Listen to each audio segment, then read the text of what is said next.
Olá pessoal, graça e paz. Você está prestes a começar a assistir mais um encontro com a palavra da série Eclesiastes, Sabedoria para a Vida. Mas antes de começar, a gente sempre deixa aquele convite para você fazer parte da nossa comunidade, vir conhecer, vir participar dos nossos cultos e dos nossos encontros. Nós estamos na rua Antônio Carlos de Campos, no número 263, no bairro do Rio Acima, em Votorantim, bem perto da Caixa Federal, o banco, tá bom? Nós temos aqui nossos encontros semanais, né? Domingo nós temos Escola Bíblica Dominical às 9h30 da manhã e às 7h30 da noite nós temos o nosso culto de adoração a Deus. E na quarta-feira nós temos o nosso encontro de oração, nossa reunião de oração, que tem sido um tempo abençoado também na presença do Senhor. Então fica o meu convite para você vir conhecer a gente pessoalmente e agora que você possa ser abençoado pelo encontro com a palavra. Vamos lá? Vamos dar continuidade à nossa série de estudos em Eclesiastes, Sabedoria para a Vida. Lembrando que você pode ver os vídeos dessa série na nossa playlist que está aqui no nosso canal do YouTube. Se você ainda não se inscreveu, se inscreve, ativa as notificações e deixa aí o seu curtir, porque isso é importante para ajudar na divulgação desse conteúdo. Então aproveitem o material que está sendo produzido para abençoar a vida da igreja. E dentro dessa série, hoje nós vamos conversar então sobre o tema Deus soberano sobre o tempo. E o texto que nós vamos ler encontra-se em Eclesiastes, capítulo 3, do 1 ao 8, e diz assim: Tudo tem o seu tempo determinado, e há tempo para todo propósito debaixo do céu. Há tempo de nascer e tempo de morrer, tempo de plantar e tempo de arrancar o que se plantou, tempo de matar e tempo de curar, tempo de derribar e tempo de edificar, tempo de chorar e tempo de rir, tempo de prantear e tempo de saltar de alegria, tempo de espalhar pedras e tempo de ajuntar pedras, tempo de abraçar e tempo de afastar-se de abraçar, tempo de buscar e tempo de perder, tempo de guardar e tempo de deitar fora, tempo de rasgar e tempo de coser, tempo de estar calado e tempo de falar, tempo de amar e tempo de aborrecer, tempo de guerra e tempo de paz. Bom, nós vemos aqui nesse texto que a soberania de Deus sobre o tempo, ela é plena e está em todas as áreas da vida. Contudo, Salomão, ele não tira a responsabilidade do homem pelas suas escolhas. Deus determinou a ordem e cabe a cada um de nós cumprir, como diz o autor José Lindes. A ideia fundamental dessa passagem é que tudo segue conforme a ordem fixada por Deus.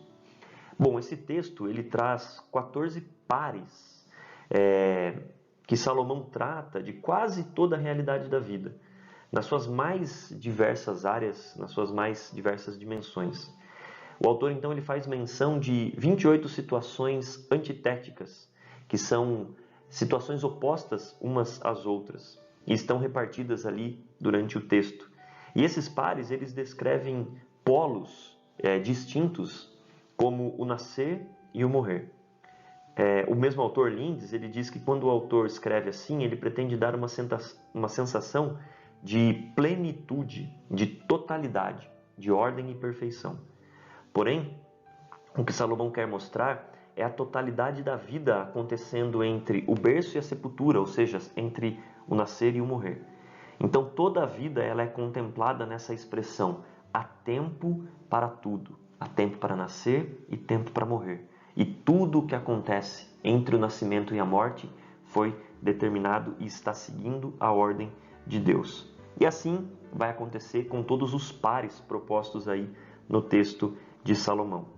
O autor Haiken, ele diz que quando o pregador Salomão ele alcançou um apreço muito apropriado pela soberania de Deus em relação ao tempo e à eternidade.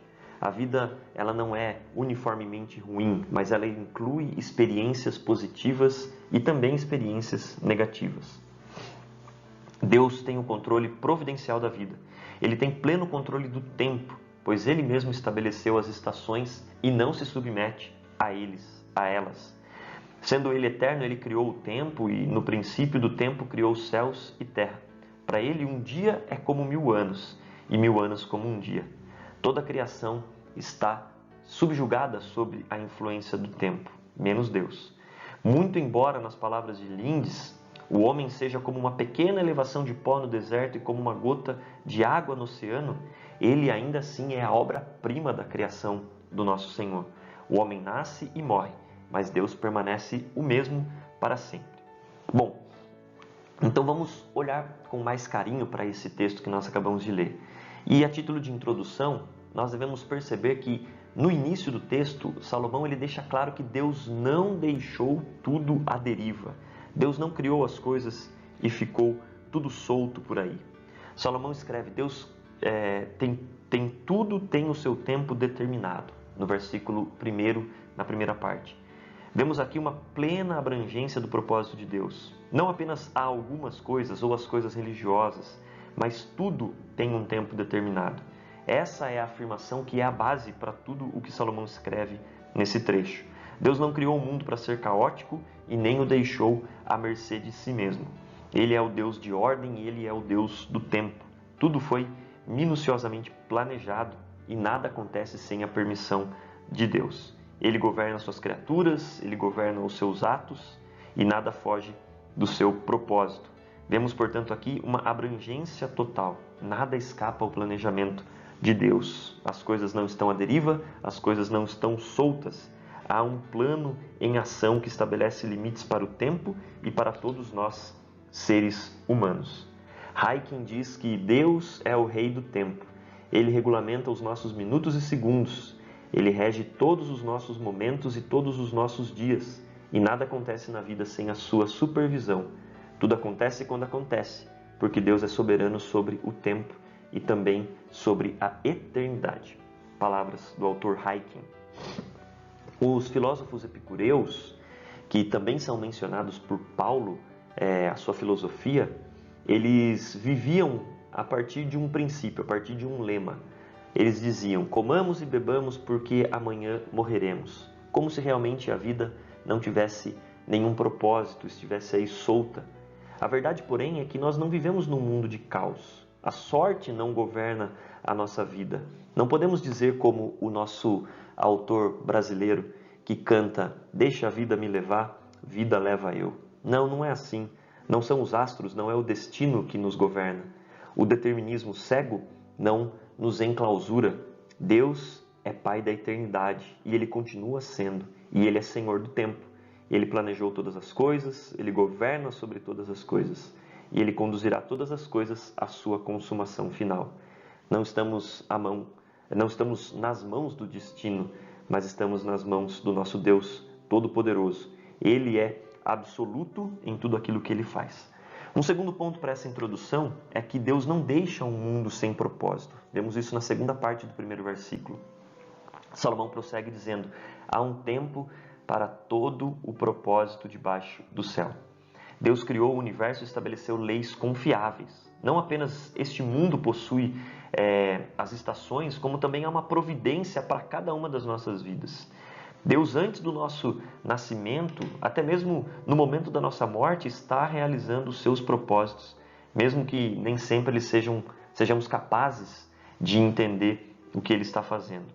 Todas as fases e todas as estações da vida estão debaixo do plano divino e estão de acordo com o bom propósito de Deus. Não existe acaso nem determinismo, não há sorte nem azar, mas um plano com um propósito traçado pelas mãos onipotentes do nosso Deus. Agora preste atenção nisso. O propósito divino ele não é uma providência particular. Não somos uma ilha, nós somos uma peça em uma engrenagem. Não somos autônomos, mas somos membros uns dos outros. E precisamos conhecer a Deus, precisamos conhecer a nós mesmos e precisamos conhecer os outros. O tempo certo e o propósito certo de Deus não tem a ver apenas comigo, mas com toda a comunidade, com todas as pessoas, com quem está à minha volta. Falando sobre o tempo nesse texto que a gente acabou de ler, em hebraico é Zeman, e no grego foi traduzido depois na Septuaginta para o Kairos, não para Cronos. Nós precisamos entender essa diferença. O Cronos ele é o tempo marcado pelo relógio, segundos, minutos, horas, dias e assim vai. Mas Kairos é o tempo exato, o tempo oportuno, é o tempo que pertence a Deus. E esse texto fala do kairos, o tempo oportuno. E nem sempre o kairos de Deus coincide com o tempo humano, com o cronos. O tempo de Deus não é o nosso. E Deus faz tudo no tempo certo, no tempo dele. Um terceiro ponto para essa introdução é que Deus ele não é unidimensional, ou seja, ele não está preso ao tempo. Vemos isso em Eclesiastes 3, do 2 ao 8, que é o texto que nós vamos estudar mais a fundo. Deus soberano que governa o tempo não é unidimensional. E existem muitos que preferem vê-lo como um Deus da vida, mas não o veem como Deus da morte também, ou apenas como Deus da paz e não como Deus da guerra. E nesse texto de Salomão, nós vamos ver um quadro amplo, geral, não parcial, não das ideias dele. Deus estabelece o tempo para nascer, para morrer, para amar, para odiar, para sorrir e chorar, para plantar e colher, para a paz e para a guerra. Salomão vê Deus no controle do tempo em todos os momentos, equilibrando as experiências da vida. Existe uma música muito bonita, O Tapeceiro, que foi escrita, musicada pelo menos, pelo Estênio Marcius, que ele ilustra essa realidade como a figura de uma peça de tapeçaria, com cores, padrões e imagens. Se você olhar a tapeçaria sendo produzida, nunca vai conseguir entender o final, não vai ver o todo. As cores parecem que não combinam, parece que o tapeceiro não sabe o que está fazendo, não está formando figura nenhuma. Mas quando a peça fica pronta e nós a olhamos, aí nós entendemos melhor a beleza de um plano muito maior do que o nosso. Bom, olhando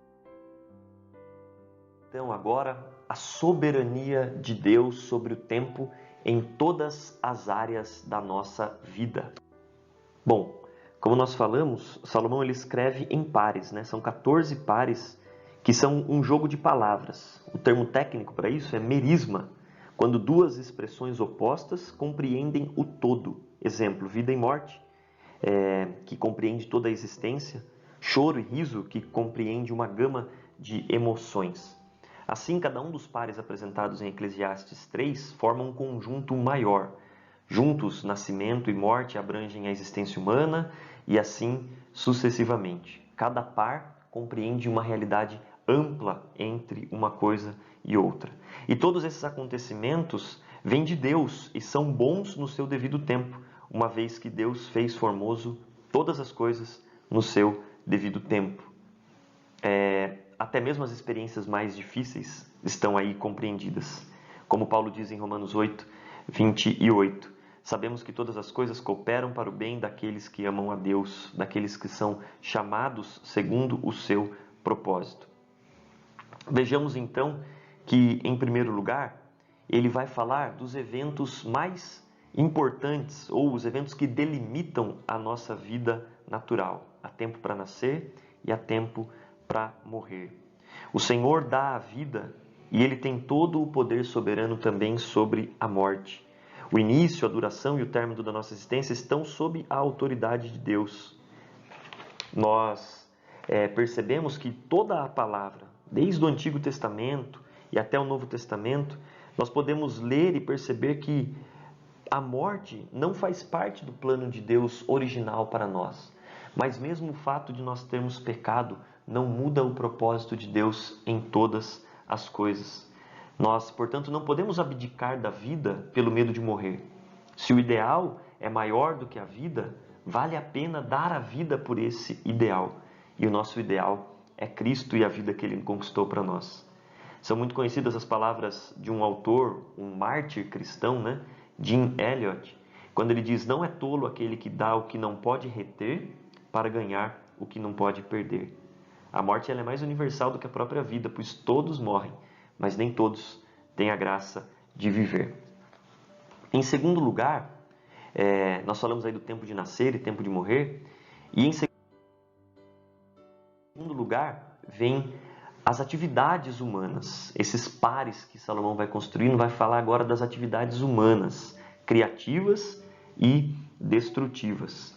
Ele vai dizer lá que há tempo de plantar e tempo de arrancar o que se plantou, tempo de matar e tempo de curar, tempo de derribar e tempo de lançar, de edificar. São essas as expressões que ele usa. Tempo de plantar e tempo de arrancar o que se plantou.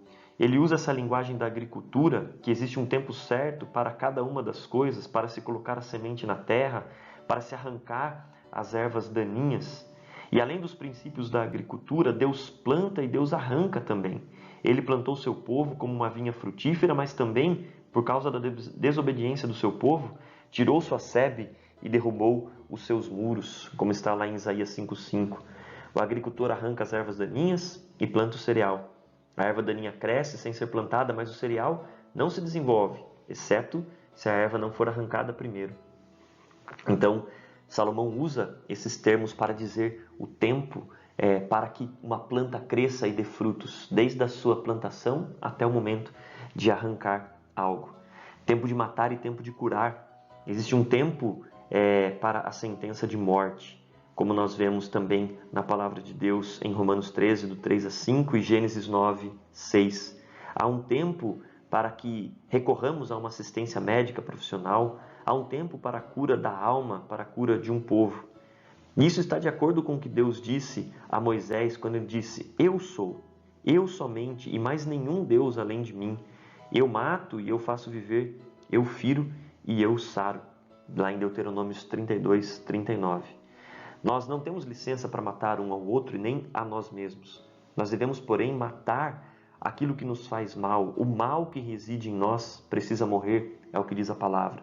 Cobiça, inveja, luxúria, orgulho, preguiça, ira. Devemos matar todos esses dragões que dentro de nós tentam saltar para fora. E nada que possa nos fazer perder essa vida conquistada por Deus deve permanecer. Por isso existe o tempo também de matar e existe também o tempo de curar. Existe o tempo de derrubar e o tempo de edificar. Nós lemos lá também que existem esses tempos e compreendem todas as coisas. E Deus faz ambas as coisas. Deus derrubou a Torre de Babel, que foi construída por causa do orgulho humano. Ele também edificou uma casa para Israel, um reino para Davi. A obra completa de Deus inclui ambas as coisas, criação e devastação. Existem estruturas que precisam ser jogadas por terra e outras que precisam ser edificadas. Derrubamos vícios, derrubamos os deleites da carne para edificar a virtude. Derrubamos a mentira para construir a verdade. Derrubamos aquilo que traz impureza, aquilo que nos embriaga para edificar a decência, para edificar a honra. Derrubamos melismas, derrubamos mentiras para edificar a verdade de Deus. Derrubamos as ideologias totalitárias que aprisionam a mente humana, que aprisionam o ser humano para construir a liberdade conquistada por Cristo. Por isso há tempo para derrubar e há tempo para edificar. O terceiro grupo de pares que Salomão constrói diz respeito às emoções humanas, quando ele fala que há tempo para chorar e tempo para rir, tempo de prantear e tempo de saltar de alegria. Esse par, ele trata das emoções do ser humano, esses pares, né? A vida ela não é uma trajetória triste, sem sonhos, sem graça, onde nós não somos permitidos experimentar a alegria. O riso é um emblema, ele é um símbolo da gratidão. Para nós que temos a fé, ele representa aquilo que nós cremos, porque nós somos felizes pelo que foi feito por nós. Nós não podemos deixar que obstáculos possam arrancar de nós a alegria. E um primeiro obstáculo é a abordagem que nós fazemos à vida muitas vezes. Há aqueles que pensam que a alegria ela é incompatível com santidade e que o riso ele diminui a santidade ou a sacralidade da vida. Não podemos observar a vida dessa forma. Um outro obstáculo ao riso é uma preocupação exagerada com o perfeccionismo, que temos que fazer tudo certo, ou preocupação com algo que pode ou não pode acontecer, quando a palavra nos diz que nós devemos levar sobre Cristo, através das orações, toda a nossa ansiedade. Há tempo para chorar, mas também há tempo para rir. Nós devemos nos lembrar disso também, é o que Salomão está nos mostrando, e todas essas coisas estão debaixo do propósito de Deus. Em quarto lugar, o quarto grupo desses pares que Salomão vai construindo para fazer a sua análise, estão as relações humanas. sejam as amizades ou as inimizades. Há tempo de espalhar pedras e tempo de ajuntar pedras.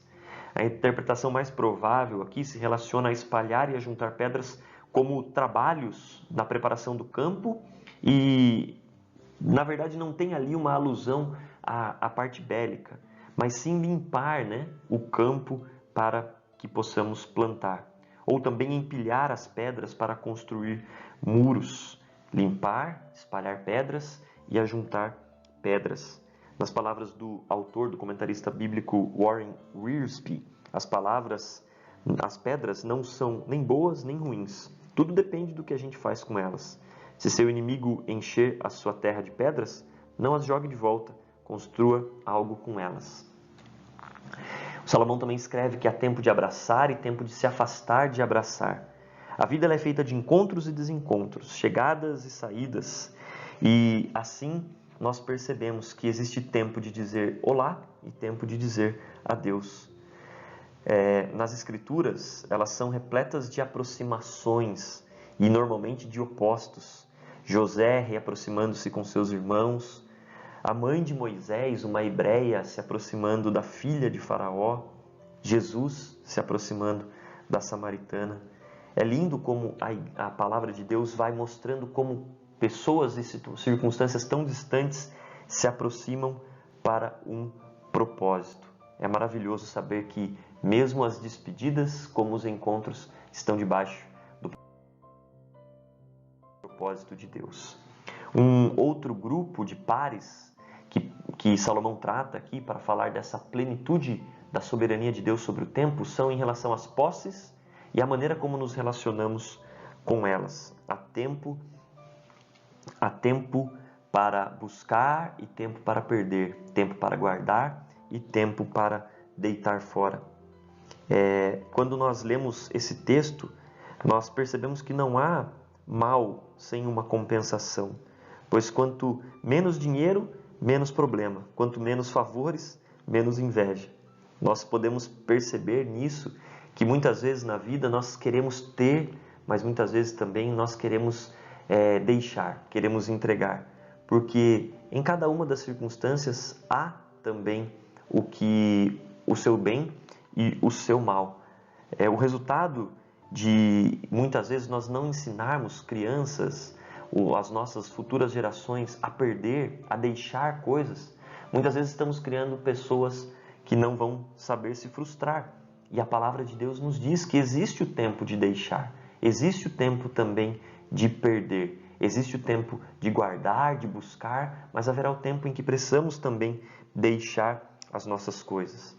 E o resultado de não ensinar essa geração a pedagogia da perda, podemos dizer assim, é que criaremos pessoas fracassadas, frustradas, buscando em fontes inseguras, como vícios, como remédios, como estar amarradas a pessoas que possam ocupar o lugar de algo que foi perdido. Portanto, é importante pensar sobre isso. Existe também esse tempo dentro do propósito de Deus. Um outro grupo,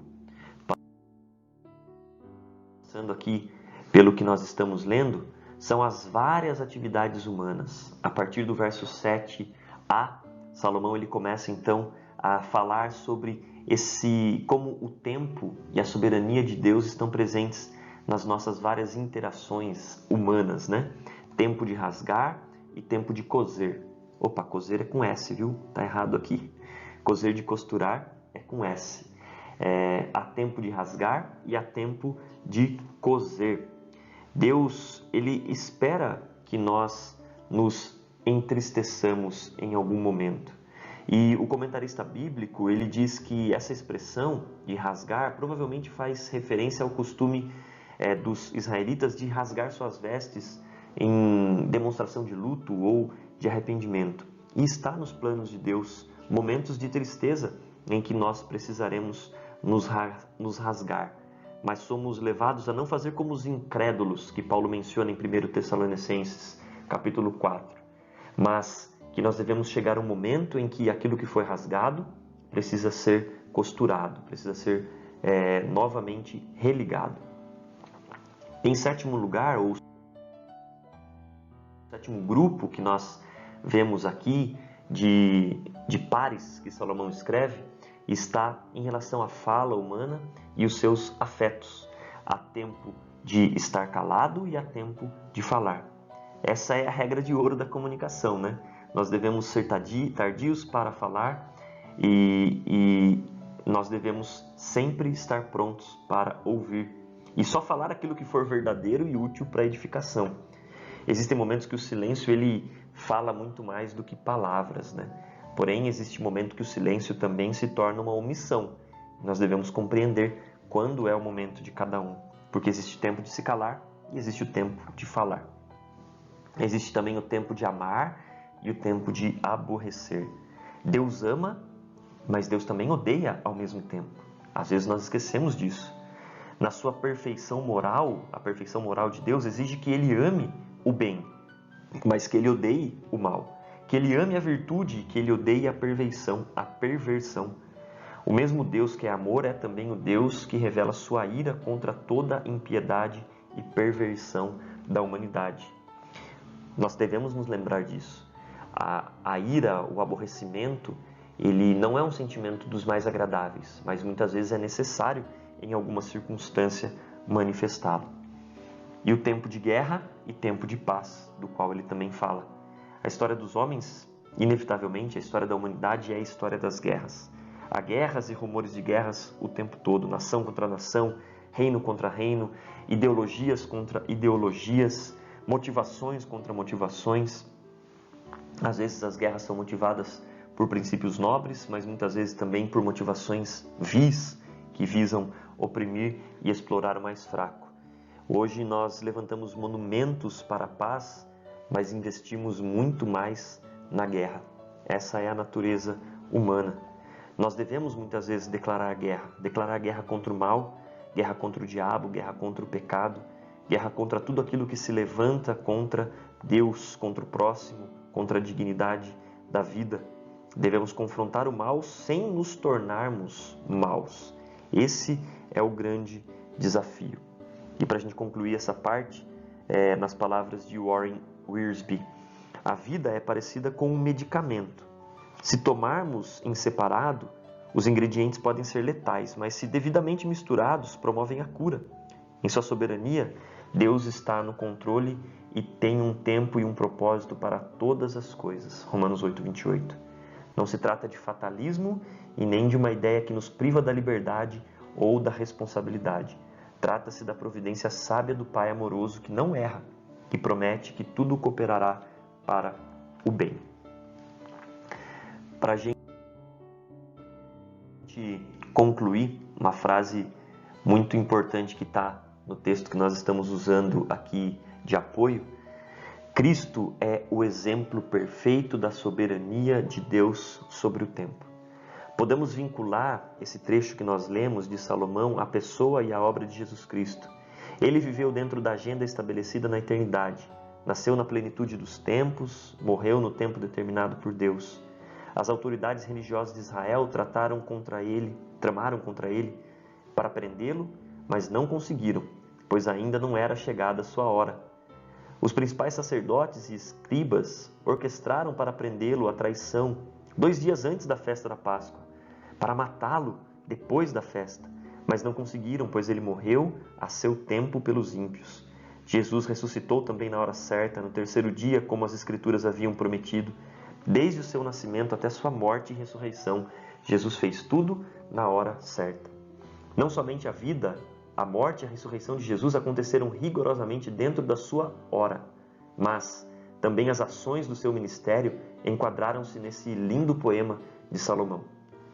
Ele sabia a hora certa de procurar as ovelhas perdidas e a hora de desistir daqueles que recusavam ouvir sua voz. Ele abraçou republicanos e pecadores, mas não os escribas e fariseus, besuntados de orgulho, revestidos de autoridade. Ele falou quando era hora de falar e se calou quando era hora de fazer silêncio. Ele conhece o tempo para amar e o tempo para odiar. Levantando-se contra o mal e a injustiça, ele conhece o tempo para a guerra contra os inimigos de Deus e o tempo para amar aqueles que o Pai lhes deu. Nós podemos aplicar isso na nossa vida percebendo que o tempo ele é um bem extremamente precioso. Se perdido, ele não pode ser recuperado. Devemos, portanto, remir o tempo, aproveitar o máximo, porque, como diz a palavra em Efésios 5,16, os dias são maus. Devemos esperar pelo tempo de Deus. Não cabe a nós conhecer os tempos ou épocas que o Pai resolveu para a sua exclusiva autoridade. Nós somos convocados a esperar no Senhor, pois Ele vê o futuro no seu eterno e agora trabalha para aqueles que nele esperam. Precisamos viver de maneira justa, sensata e piedosa, porque um dia teremos que prestar contas da administração do nosso tempo. A morte chega para todos e depois da morte virá o juízo. Devemos, portanto, fazer bom uso do tempo que Deus nos deu, do tempo que nós dispomos para viver, para glorificar a Deus e para amar o nosso próximo como a nós mesmos, sabendo que no tempo conhecido pelo Pai, no tempo exato, no tempo perfeito, Jesus voltará trazendo o descanso eterno do reino de Deus. Que Deus te abençoe muito. Esse vídeo foi um pouquinho mais longo, mas se fez necessário, dada a complexidade desse assunto, o tempo. Que você possa usar seu tempo com sabedoria e abençoar a sua vida, ser abençoado por Deus, abençoar ao próximo e glorificar a Deus em todas as coisas. Um grande abraço e até a próxima.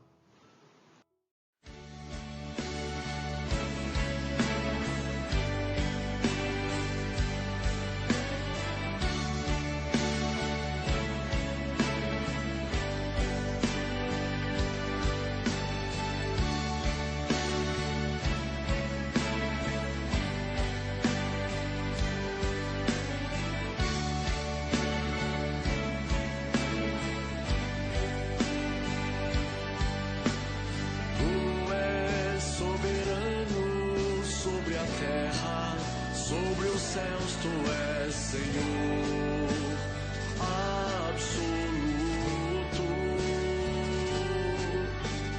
Tudo que existe e acontece, tu sabes muito bem. Tu és tremendo.